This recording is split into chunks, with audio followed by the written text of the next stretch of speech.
The House will come to order. Members, please take your seats. Sergeant at Arms.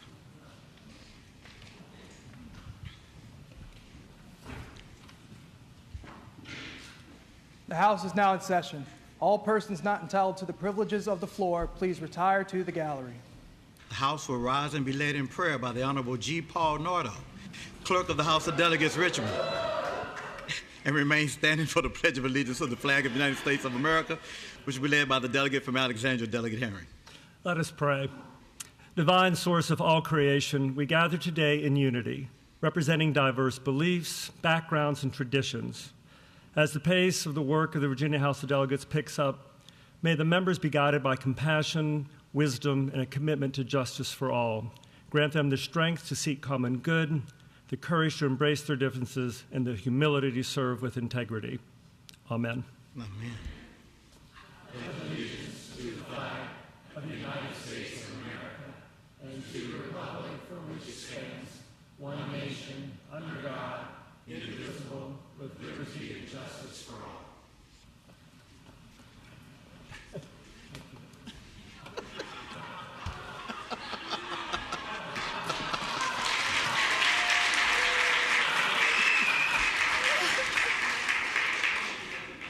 The members will answer the roll call by indicating their presence on the electronic voting board.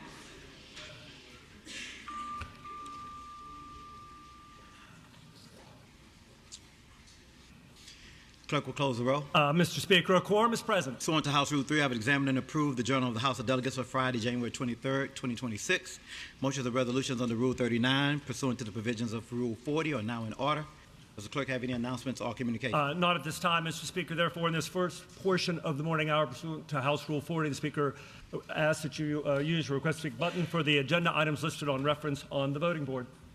Delegate from James City County, Delegate Anderson.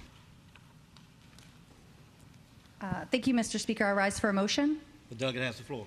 Thank you, Mr. Speaker. I move that we pass by House Resolution 76, found on page 11, to Wednesday, January 28th. Without objection. The delegate from Chesapeake, Delegate Hayes. Thank you, Mr. Speaker. I rise for the purpose of a motion, and I'd like to speak to that motion. The delegate has the floor. Thank you, Mr. Speaker. Mr. Speaker, many of us watched and stood on the tiptoes of anticipation yesterday as we watched the Seattle Seahawks advance to the Super Bowl, as we watched them wear number 45 on their helmets. Number 45, Mr. Speaker, was a great athlete, a great person, a great leader from the South Norfolk section of Chesapeake, Kenneth Mason Easley. As a former athlete myself, Mr. Speaker, that played the game fiercely, I can truly say what an honor it was to every now and then see and be blessed by some persons who have the uncanny, paradoxical heroes in the flesh. They hold contradictions, Mr. Speaker, sometimes quiet yet powerful, humble yet commanding, gentle off the field but fierce in the moment, ordinary in appearance, extraordinary in impact, heroes. Not fictional or mythic, but people whose actions rise above the norm and inspire others on the field, dashing records, off the field, driving the Sunday school bus. Led by an example in South Norfolk on the and off the court, Mr. Speaker, was the Oscar Smith, UCLA Seahawks legend, Kenneth Easley. Mr. Speaker, I could understand what Allen Iverson meant when he was talking about the time and he described meeting Michael Jordan for the first time. For athletes growing up in South Norfolk, the truth is either you were aspiring to be like Kenny or you were lying.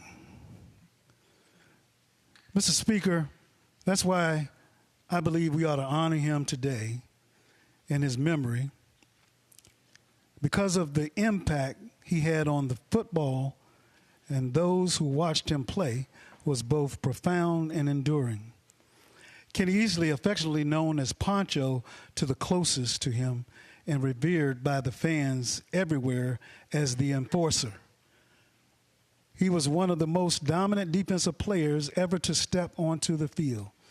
And as a safety for the Seattle Seahawks, he redefined excellence and his position, combining intelligence, thoughtfulness, toughness, leadership, and an uncompromising commitment to his teammates. A Pro Football Hall of Famer, Kenny Easley earned Defensive Player of the Year honors and was widely respected not just for the athletic ability that he had, but for the way he played the game with discipline, heart, integrity, and as our Madam Governor said, dominance.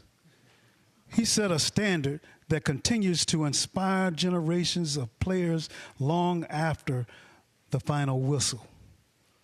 Beyond the accolades, Kenny Easley represented what it meant to lead by example. He was a teammate who's trusted an opponent and an opponent others respected, and a figure whose legacy transcends sports itself. His memory reminds us of the true greatness is not measured only by statistics and championships, but by character, impact, and the lives we touch along the way. Mr. Speaker, members of the House, on November the 14th of last year, number 45 hung up his cleats for the last time on this side of the veil of tears. And Mr. Speaker, may we all watch the Super Bowl this year remembering Kenny and remembering that in life, as he would once said, that if you just stay focused, keep your mind fixed, have faith, and stay in the fight, you'll be fruitful. Mr. Speaker, because of his relentless grace and grit of this Virginia son, I move that when the House adjourns, that it does so in the honor and memory of Kenneth Mason Easley, Jr. The delegate from Chesapeake, Delegate Hayes, moves that when the House adjourns today, it do so in the honor and memory of Kenneth Mason Easley, Jr. All those in favor shall rise.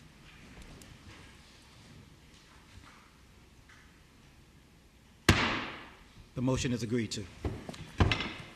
The delegate from Fairfax, Delegate Creasy. Thank you, Mr. Speaker. I stand for motion. Delegate has the floor. I move that House Bill 368 on page 16 in the uncontested docket is re-referred to appropriations to give us a little bit more time. The delegate from Fairfax, Delegate Creasy, moves that House Bill 368 be re-referred back to the Committee on Appropriations. All those in favor say aye. Those opposed, no. The motion is agreed to. House Bill 368 is re-referred. The delegate from Spotsylvania, Delegate Nicole Cole. Good morning, Mr. Speaker. I rise for a motion. The delegate has the floor. Mr. Speaker, I move to pass by House Joint Resolution 55 on page 7 in the calendar to Thursday, January 29th. Thursday, January 29th, without objection. Clerk will call the next order of business. Mr. Speaker, the second portion of the morning hour, member requests to move legislation from an uncontested calendar to the regular. On page 2 of the category, there are 3 bills in the category of uncontested second reading. Bottom of page 2 of the printed calendar, House Bill 1414 is taken out of the block and moved over to the regular calendar. That's the only one I'm aware of. Clerk will announce the next order of business. Third portion of the morning hours are member requests for legislation to go by for the day, and if such subsequent motion by the majority leader. I'm not aware. We've done a couple already, but I'm not aware of any further ones. The delegate from Alexandria, Delegate Herring. We're good. Thank you, Mr. Speaker. Mr. Speaker, if we could return to first morning hour. For what purpose? For a purpose to reconsider a motion to re-refer a bill back to committee. The wrong bill number was provided. Having voted on the prevailing side, by which? Yes, Mr. Speaker. Having voted on the prevailing side on which we re-referred House Bill 368 to appropriations, I move that we reconsider that vote. The delegate from Alexandria, Delegate Henry, moves that we reconsider, having voted on the prevailing side where we voted to take HB 368 back to appropriations. She wishes to reconsider that vote. All those in favor say aye. Aye. All those opposed, no. HB 368 is before us now. Thank you, Mr. Speaker. Mr. Speaker, I have another motion. The delegate has the floor. Thank you, Mr. Speaker. I move that House Bill 367 on page 16 be re-referred to the Committee on Appropriations. And you want to keep 368 here? I want to leave 368 here and move 367 to the Committee on Appropriations. So the delegate from Fairfax, Delegate Herring, moves that House Bill 368 stay on the first reading onto contested calendar and House Bill 367 be re-referred to the Committee on Appropriations. All those in favor say aye. Aye. All those opposed, no. The motion is agreed to. Clerk will announce the next order of business. And, Mr. Speaker, the fourth and final portion of the morning hour reserved for member requests for points of personal privilege. Delegate from Prince William, Delegate Thomas. Mr. Speaker, I rise for a point of personal privilege. The delegate has the floor. Thank you, Mr. Speaker. I do not rise often in this chamber, but there are moments when silence is not an option, and today is one of those moments. One of the reasons I love working with you all is we are colleagues that have a diversity of viewpoints, a diversity of backgrounds, and that reminds me of another point in my life when I served and deployed in the United States Marine Corps with people from all walks of life that came together with different viewpoints, different even views about what America should be, but we came together not as partisans, but in service of a nation and in taking and in loyalty to an oath, not to a man, but to our Constitution. So I rise today as a veteran, a lawful gun owner, a Virginian, and an American. Because what we witnessed over the weekend in Minneapolis and increasingly across the country is the opposite of public safety. And this is very personal for me because Minneapolis, like so many wonderful cities in our great nation, is the city that opened up its arms to my wife and her family when she immigrated and eventually became a citizen of the United States. And that city is in pain, Mr. Speaker, because let's be clear about what happened this past weekend. A lawful gun owner, properly carrying a concealed firearm, displaying no threatening intent, recording law enforcement, as is his First Amendment right, was swarmed, thrown down, disarmed, and shot in the back. In a single moment, 3 constitutional rights were violated. The First Amendment, the right to record your government. The Second Amendment, the lawful possession of a firearm according to the laws of your state. And the Fourth Amendment, the freedom from unreasonable search and seizure. These actions in Minneapolis are not law enforcement. That is not accomplishing the mission of immigration enforcement. That is not making us safer, because I happen to know a little bit about keeping us safe, Mr. Speaker, because I know what right looks like. And when my infantry battalion deployed to Afghanistan in 2012, we were trained relentlessly on the rules of engagement, escalation of force, and that accountability is paramount. And those principles allowed our unit to neutralize 70 Taliban insurgents, and this is the important part, without the loss of a single civilian life.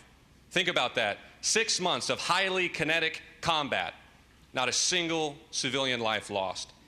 Conversely, we look at what's happening now in our own nation, where an untrained, unaccountable, militarized force operating outside of the rules of engagement, with no knowledge of the escalation of force doctrines, freezing out local law enforcement, ignoring court orders, and obstructing our own law enforcement investigations. This force has cost the lives of 2 Americans already, and it should alarm every Virginian, especially those who care deeply about the Second Amendment. Because here's the truth, Mr. Speaker. The government can seize a lawfully owned firearm without due process.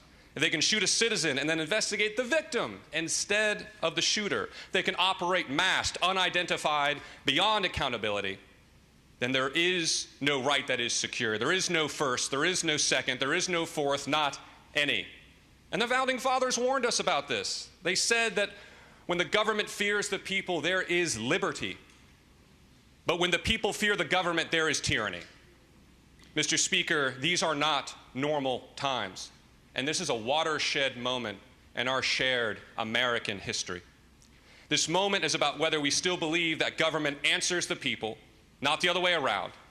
This is about making now, today, this week, this month, the time when we all push past the partisanship and declare loudly and clearly these violations do not represent Virginia, these violations do not represent America, and now is a time for each of us to speak up and make our voices heard. Thank you, Mr. Speaker.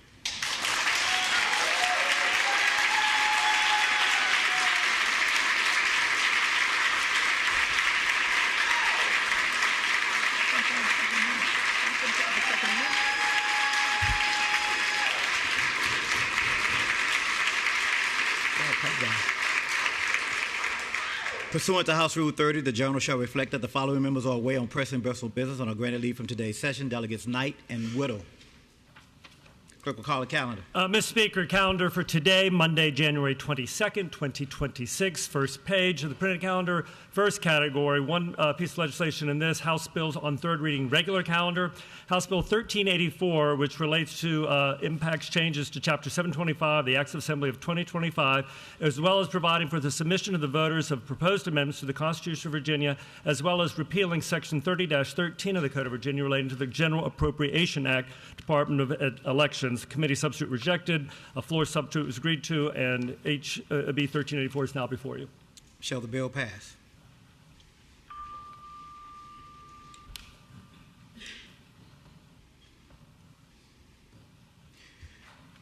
Clerk will close the roll. Ayes 62, noes 34. Ayes 62, noes 34. The bill passes. Continuing with the calendar, new category, page 2 of the printed calendar, if you're following that way. House bills on second reading, uncontested calendar. Earlier, I verbally added an extra number, HB 414, not 1414, but House Bill 414 has been moved out of the block over to the regular calendar. So continuing, first bill in this a block of two bills now is House Bill 175, which seeks to amend and reenact Section of the Code of Virginia relating to real property tax exemption surviving spouses of members of the armed forces who died in the line of duty. This legislation report Committee on Finance. Delegate from Virginia Beach, Delegate Fagans. Mr. Speaker, House Bill 175 ensures that the surviving spouses of service members who died in the line of duty are not unintentionally burdened with real property taxes that voters intended them to be exempt from. After the 2024 constitutional amendment expanded eligibility to include line of duty deaths, existing assessed value caps created an unintended consequence. Some surviving spouses in high-cost housing markets are now actually receiving tax bills despite meeting eligibility requirements. In Virginia Beach alone, this affects 52 surviving spouses. HB 175 corrects that by allowing localities by ordinance to provide a full exemption regardless of excess value. It does not expand eligibility or mandate local adoption. It simply restores local flexibility so the exemption works as intended. Mr. Speaker, I move that the bill be engrossed and passed to its third reading. Second bill in the uncontested block is House Bill 176, legislation to amend and reenact several sections of the Code of Virginia relating to state-facilitated IRA savings programs. This legislation report Committee on Appropriations. The delegate for Prince William, Delegate Torian. Thank you, Mr. Speaker. Mr. Speaker, House Bill 176 makes certain technical changes and broadens eligibility requirements for Retire Path, the state-facilitated retirement savings program administered by the Commonwealth Savers Plan. HB 176 will expand Retire Path eligibility and access to more than 350,000 Virginia workers, allowing them a way to save for their retirement at no additional cost to the Commonwealth and our business community. Mr. Speaker, I move that the bill be engrossed and passed its third reading. Shall the bills be engrossed and passed the third reading? All those in favor say aye. Aye. All those opposed, no. The bills are engrossed and passed the third reading. Continuing with today's calendar, page 3, new category, House bills on second reading regular calendar. There are 10, 11 bills in this category, beginning with House Bill 38, which is legislation to amend and reenact Section of the Code of Virginia relating to public schools, mental health awareness training, and instruction requirements. This legislation was reported to the Committee on Education.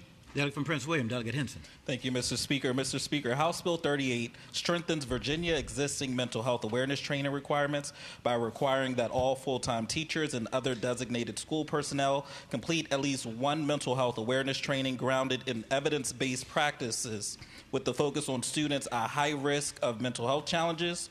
Those students include students bereaved by suicide, youth with mental or physical disabilities or chronic health conditions, youth experiencing homelessness or housing instability, youth in foster care or other forms of custodial instability, and youth who identify as LGBTQIA+. Mr. Speaker, I move that the bill be engrossed and passed to its third reading. Shall the bill be engrossed and passed to third reading? All those in favor say aye. All those opposed, no. The bill is engrossed and passed to third reading. House Bill 116 is legislation to amend and reenact Section of the Code of Virginia relating to school board employee grievance procedure, timing of dispute resolution. This legislation also reported to Committee on Education. Delegate from Hampton, Delegate Ward. Thank you, Mr. Speaker. Mr. Speaker, House Bill 116 says that all school staff, teacher assistants, school security, school secretaries, bus drivers, they all must get the same school board grievance process that teachers receive before facing any discipline action. This process works for teachers, and it'll work for everyone. I move that this bill be engrossed and sent on to its third reading.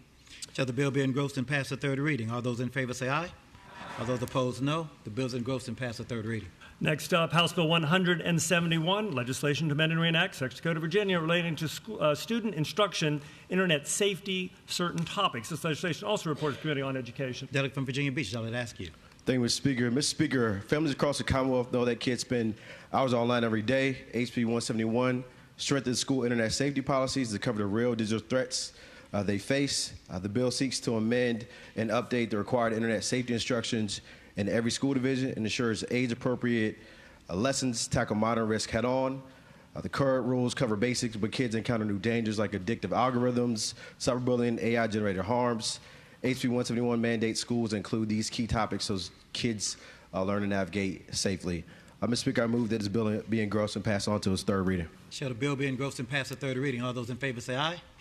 All those opposed, no. The bill is engrossed and passed to third reading. Top of page 4, continuing House bills on second reading regular. House Bill 199 is legislation to amend and reenact a portion of the Acts of Assembly of 2024 relating to the Board of Education through year growth assessment system alternatives during the 2024-25 through 2027-2028 school years. This legislation reported to Committee on Education. Delegate from Roanoke City, Delegate Rasul. Thank you, Mr. Speaker. Mr. Speaker, ladies and gentlemen of the House, House Bill 199 extends out for a couple more years local assessments as we are negotiating the longer-term assessment contracts. This gives some more flexibility to the localities to better adapt to some of the changing needs of the students. I would be the will of the body to engross the bill and pass it on to its third reading. Shall the bill be engrossed and passed to third reading? All those in favor say aye. All those opposed, no. The bill is engrossed and passed to third reading. House Bill 206 is legislation to amend and reenact Section of the Code of Virginia relating to college partnerships laboratory schools. Transparency, legislation reported for Committee on Education. Delegate from Fairfax, Delegate Keys-Gamarra. Mr. Speaker, speaking to the bill. The delegate has the floor. House Bill 206 seeks to ensure transparency and accountability in the administration of our lab schools. Currently, lab schools are K-12 public schools that may be offered through a third party. While lab schools can offer diversity of opportunity, it is important that parents and custodians understand who governs the schools and who to contact should they have a concern. That's why this bill makes sure parents are given contact information to get an audience to address concerns about their children. This bill also provides governing, budget, and policy information so that parents and custodians have the information necessary to determine what is best for their child. Mr. Speaker, I move that the bill be engrossed and passed to its third reading. Shall the bill be engrossed and passed to third reading? All those in favor say aye. All those opposed, no. The bill is engrossed and passed to third reading. House Bill 210 is legislation to amend and reenact Section of the Code of Virginia relating to school meal debt annual report. This legislation was reported to the Committee on Education as well.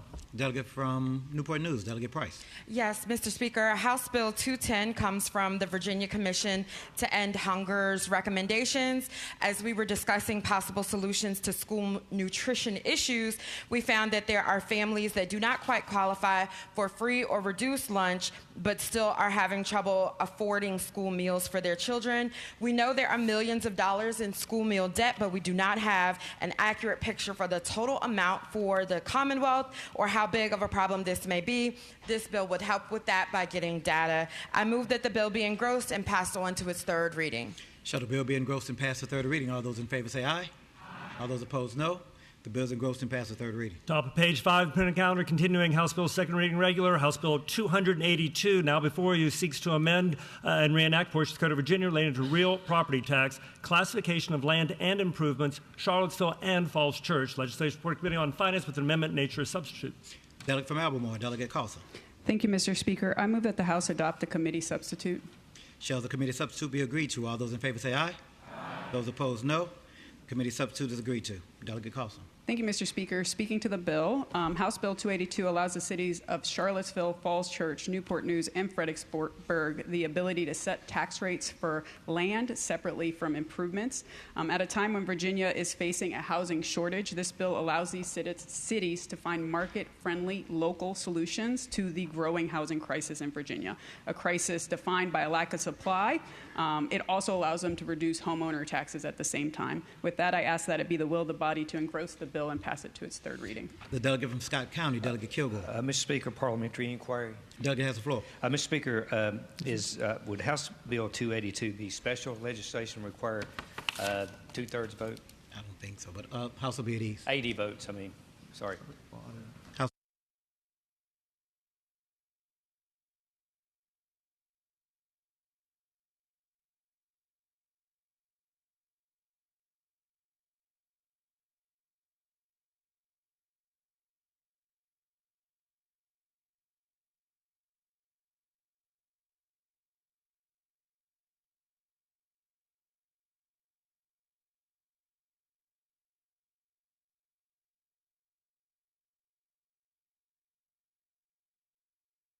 From Scott County, Delegate Kilgore, that legislation is special legislation, not emergency legislation. It requires a two-thirds vote, 67 votes.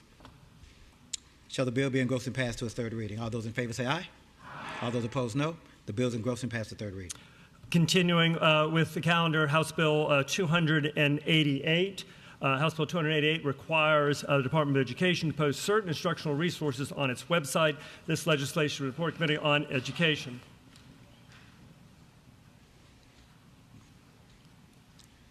Delegate from James City County, Delegate Anderson. Thank you, Mr. Speaker. Mr. Speaker, HB 288 is an opportunity to expand access to Virginia's history on the Virginia Department of Education's website with the assistance of the Virginia Tribal Education Consortium, or VTEC, a nonprofit formed in 2019 by the 7 federally recognized tribes here in the Commonwealth of Virginia. HB 288 will simply allow VTEC to have a placeholder on the VDOE's website, of which they will be responsible for maintaining the information and curriculum and ensuring that the information remains current and accurate. Finally, this bill will improve VDOE's website by providing a greater public access to much-needed educational resources about our tribes.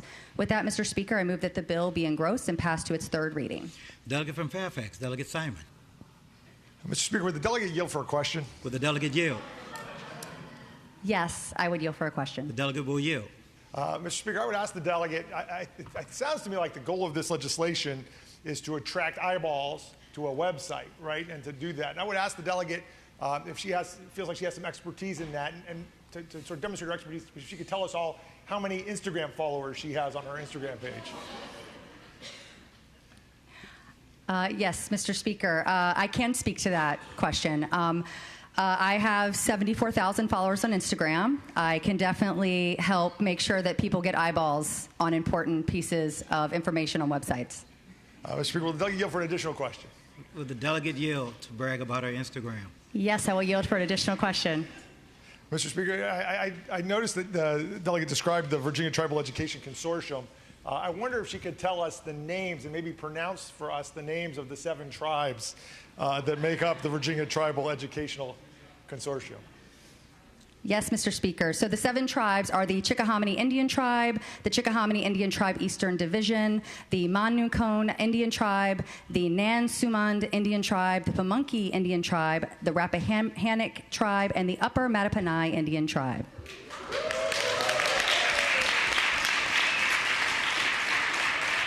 Mr.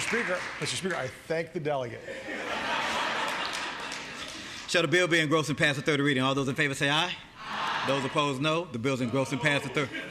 The bill is engrossed and pass the third reading. Next up on the category, House Bill 334, legislation that seeks to amend and reenact various portions of the Code of Virginia relating to additional local sales and use tax to support schools. Referendum. Legislation Report Committee on Finance. Delegate from Roanoke City, Delegate Russell.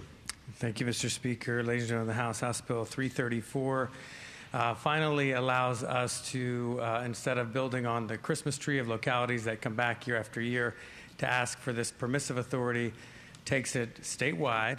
And with the statewide authority now, all localities will be able to put a referendum up to determine if their locality would like to have this additional measure to provide capital needs for their schools. 2 extra things to keep in mind. This does allow for towns to be included. And also, as we move forward, this allows for these provisions to apply to schools that have been constructed in the past as well, and they're servicing with current debt. I hope it be the will of the body to engross the bill and pass it on to its third reading. Mr. Speaker. The delegate from Fauquier County, Delegate Weber. Apologies, Mr. Speaker. Would the delegate yield for a question? With the delegate yield. I yield, Mr. Speaker. Thank you, Mr. Speaker. So in regards to, I would ask the gentleman, Mr. Speaker, in regards to the funds where it could go back and take care of previously built schools, does that then take away kind of the sunset that was in the provision before where those taxes had to be for a very specific project and then they kind of just, it just kind of went away? Delegate from Roanoke City. Mr. Speaker, I'd answer the gentleman by delineating two things here. So for localities that had this provision in place themselves, they would continue through the date certain that was provided in their previous referendum. Should they want to continue on, they would have to have a new referendum. The provision that I was referring to, Mr. Speaker, would be any additional debt that they had taken on separate from the provision in law that had already been set in place. I thank the gentleman. Shall the bill be engrossed and pass the third reading? All those in favor say aye. Those opposed, no. The bill is engrossed and pass the third reading. Turning to page 6, if you're following that way, House Bill 341, legislation to amend and reenact Section Code of Virginia relating to plastic bag tax distribution to towns. This legislation also is reported to the Committee on Finance. Delegate from Loudoun, Delegate Martinez. Thank you, Mr. Speaker. HB 341 requires that any town located within a county that has imposed a disposable plastic tax receive a distribution of those revenues collected by the county based on the local sales tax distribution formula for appropriations to towns. This bill does not create a tax, but ensures that towns are able to use these funds that are generated within the town. Mr. Speaker, I move that the bill be engrossed and pass to its third reading. Shall the bill be engrossed and pass the third reading? All those in favor say aye. Those opposed, no.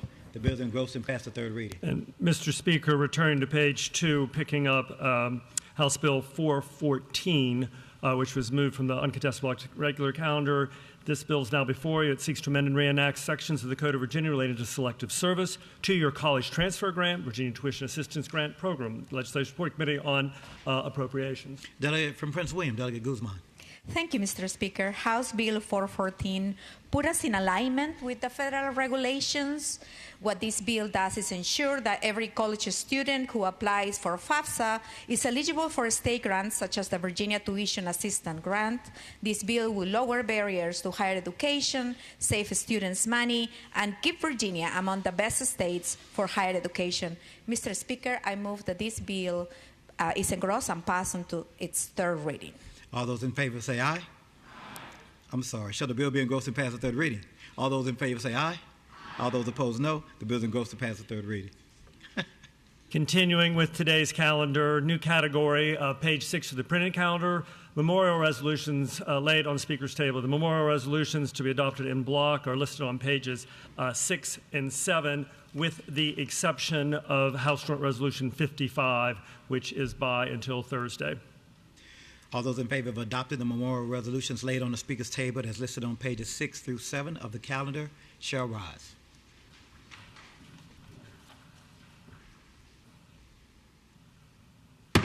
The resolutions are agreed to. Finally, page 8 of the printed calendar, next category, final category, commending resolutions laid on the Speaker's table. Commending resolutions to be adopted in block are listed on pages 8 through 12, with the exception pulled out of the block of House Joint Resolution 11 and 13, as well as House Joint Resolution House Joint Resolution 76, which is by until Wednesday. Everything else remains in the block. All those in favor of adopting the commending resolutions laid on the Speaker's tables found on pages 8 through 12, with the exception of those listed by the clerk of the printed calendar, will say aye. Aye. Those opposed, no. The resolution is agreed to. Mr. Speaker, that completes today's calendar.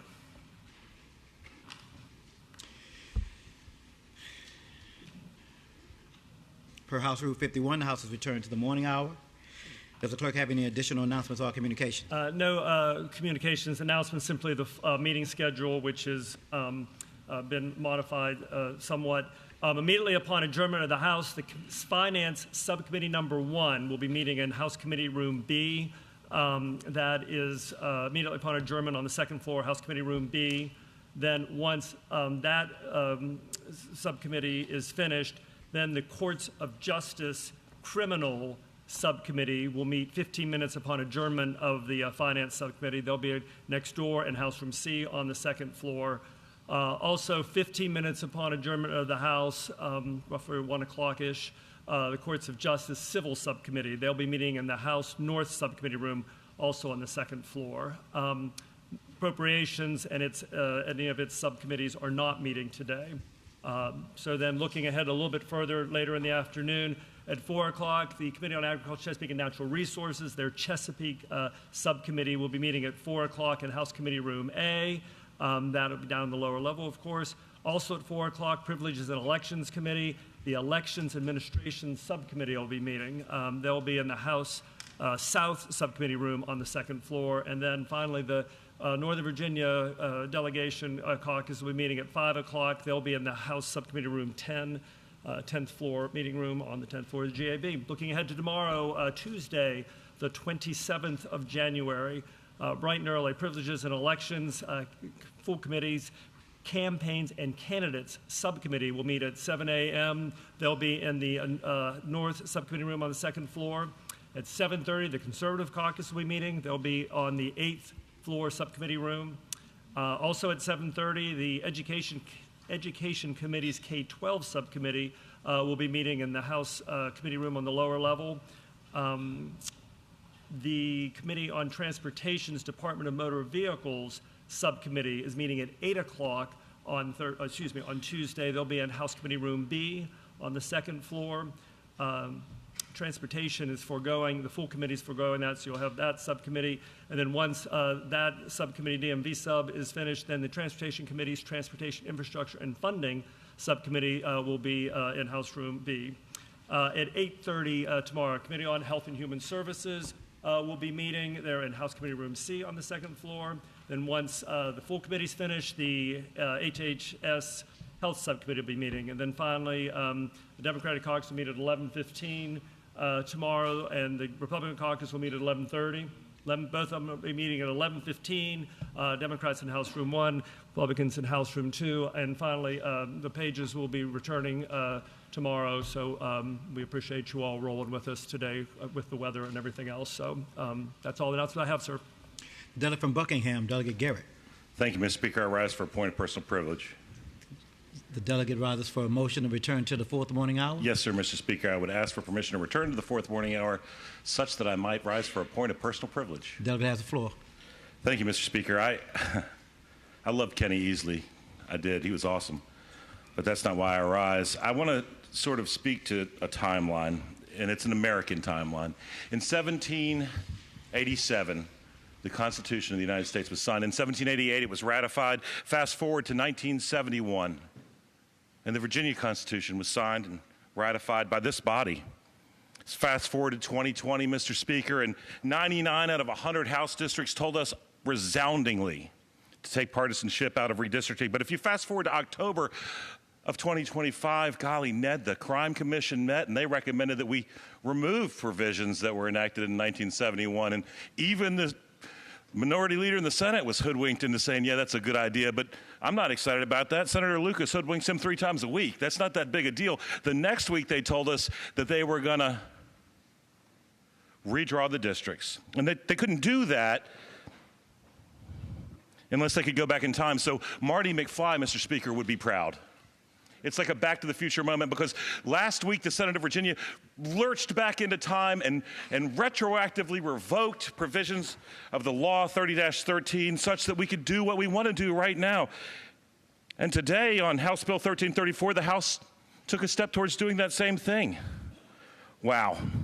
So imagine this, Mr. Speaker, January 2026, we've invented a time machine. We can go back 55 years and retroactively change the law because suddenly it's inconvenient. What else could we do? January 27th, 1991, Super Bowl 25, that's XXV to those of you in Rome. The New York Giants lead the Buffalo Bills with 8 seconds to go in the game, and Virginian and JMU along Scott Norwood strides onto the field with an opportunity to kick the field goal and win the game 22-20. But Mr. Speaker, it didn't happen. In fact, if you're a Buffalo Bills fan, you'll remember wide right. But wait, what if the Bills had Virginia Democrats support? I can hear the language now. Notwithstanding any NFL rules to the contrary, the goalpost for the final Bills drive shall be retroactively moved 5 yards to the right. Bills win. Virginian and NFL Hall of Famer Bruce Smith is a Super Bowl champion. Oh, wow, this is awesome. And then we'd say, well, how'd you do it? And they'd say, well, we only did it because Bill Parcells made more points in the first 59 minutes and 52 seconds than we did, and so we had to do it. And then they say, but we're just doing it this one time, and after this we'll move the goalpost right back to where everybody said they wanted them. It's amazing. Mr. Speaker, Virginia Democrats are turning the Constitution of Virginia into the legislative equivalent of a grade school pinky promise. It's as if you violated your most sacred vows and then told the one to whom you made that sacred commitment, it's somebody else's fault. I had to do it, but don't worry, I promise I won't do it again. Mr. Speaker, we got to stop gaslighting the Virginians. People know what they wanted, people know what they asked for, people know what they voted for, and they're not stupid, contrary to what 60-some-odd people in this room might think. I want to carry a bill that says make ex post facto laws illegal again, but I'm afraid that since it sounds like some other stuff, people in this room would have a temper tantrum, we'd have to shut the building down. Mr. Speaker, I never thought I'd live to see the moment that we invented a time machine, but surely if we have one, there are more important things that we could correct than changing laws 55 years hence because you don't like them. But that's what it's come to, Mr. Speaker. I'm beside myself, I'm mind blown, I'm gobsmacked, I'm awestruck, I'm disappointed, but sadly, Mr. Speaker, I'm not surprised. I'll yield.